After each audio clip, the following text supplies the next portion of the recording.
България е в лапите на мафията и олигархията. Управляват я продажни политически марионетки, обслужващи интересите на безродни престъпници. Държавата ни е разпродадена за жълти стотинки от шепа криминални приватизатори. Народът ни се стопява. Родината ни е под робството на клептокрацията, банда крадливи и уродливи в алчността си властници на прехода. Време е да вземем съдбата в ръцете си.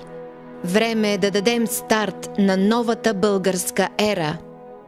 Братя българи, настана време разделно, когато ние, бедните и изтерзаните, се изправяме с гордо вдигната глава над руините на позорното си битие, за да се измъкнем сами от блатото, за да погледнем истината в очите и да признаем, че ни излъгаха.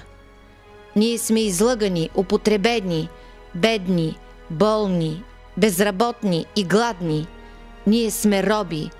Ние сме единствено стока за капиталистическата система. За да оцелеем, трябва да я съборим. А за да съборим системата, няма да ни помогне нито пионката президент, нито служебно правителство, нито всякакви консултативни съвети, нито бленувания граждански контрол. Всичко това няма да бъде осъществено, защото олигархията няма да го позволи.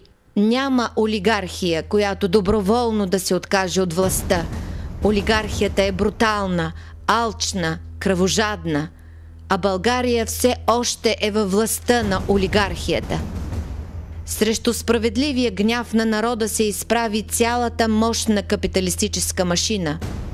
Властта предизборно се окопа, тя предлага козметични мерки, тя протака, тя отказва да изпълни справедливите искания на народа за съд над криминалните приватизатори, за национализация на ЕРП-тата, за забрана за участие в изборите на всички партии от прехода, които доведоха страната до поредната национална катастрофа. Илюзия е да мислим, че някакви си граждански квоти ще направят живота на българина по-добър, защото олигархията и мафията е в партиите, които са в парламента вече 23 години.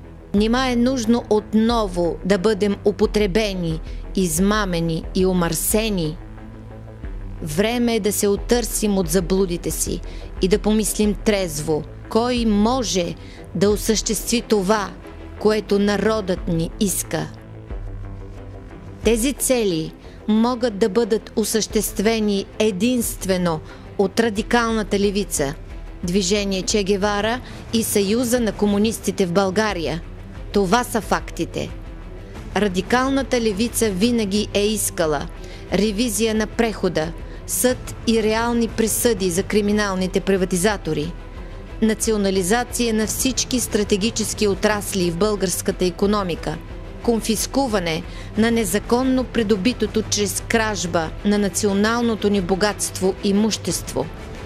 Днес радикалната левица, Движение Че Гевара и Съюза на комунистите в България предлага безплатни лекарства за всички пенсионери, безработни, социално слаби, хронично болни и хора с увреждания, пределни цени за всички хранителни продукти в условията на хищническа криза, незабавно спиране на субсидиите на партиите от прехода, корупцията да се приравни към държавна измяна в наказателния кодекс, забрана на партии, създадени на етнически принцип, създаване на български национални банки, гарантиращи нисколихвени заеми, закон за премахване на давността върху икономически, банкови и финансови престъпления срещу държавата, забрана за участие в политическия живот на страната на организации, които получават финансиране от задгранични източници или са свързани с разграбването на държавата през последните 23 години. Край на илюзиите, край на олигархията, край на мафията. Време е да запретнем ръкави, за да я изметем. Време е да помислим за оцеляването на родината ни. Власт на народа. Когато държавата е на колене, народът трябва да се изправи. Един по-добър свят е възможен. Вие слушате гласът на радикалната левица, Съюз на комунистите в България и движение Че Гевара.